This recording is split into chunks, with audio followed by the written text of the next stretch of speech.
What I did was I showed the given, which is F equals angle F equals angle I, and side E, FE equals side IH. I know the proof is triangle EFG equals triangle HIG. I know angle F equals angle I, and side FE equals angle IH. So angle FGE is congruent to angle HGI because they are vertical angles. Triangle EFG is congruent to triangle HIG by AAS. So these are vertical angles, that's why I marked them. And then these sides are congruent, so that's why I marked them. This is FE and H and I. That's how it's done.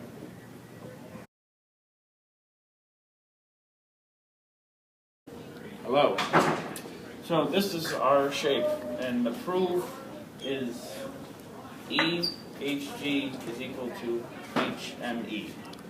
Now, the given we have is angle G is equal to angle M. So right here we prove that we know that G is congruent to M because it is given. So HE, which is right here, is congruent to HE because they're right next to each other. Stop breathing so hard. And then angle MEH, which is right here, is congruent to EHG because they are alternate interior angles.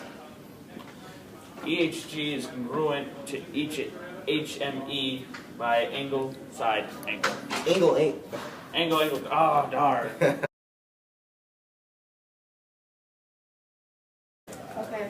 We know T is the midpoint of AB and angle BTO is congruent to ATO. OT is congruent to OT because it is shared. BT is congruent to line AT because T is the middle point, and triangle BOT and KOT is congruent by side angles.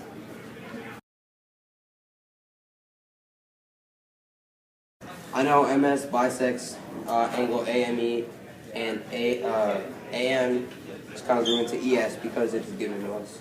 And then angle AMS is congruent to angle EMS because it is bisected by MS.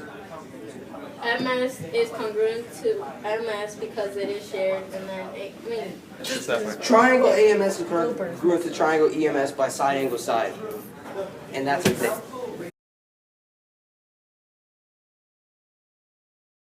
I know that AE is parallel to DC because it was given. Oh, and B is the midpoint of CE. I know that ABE and DBC are congruent because they are vertical angles.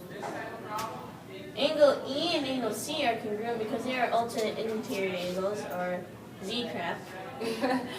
And then I know that EB and CB are congruent because B is the midpoint of EC. Therefore, triangles ABE and triangle DBC are congruent because of angle side angle. Okay.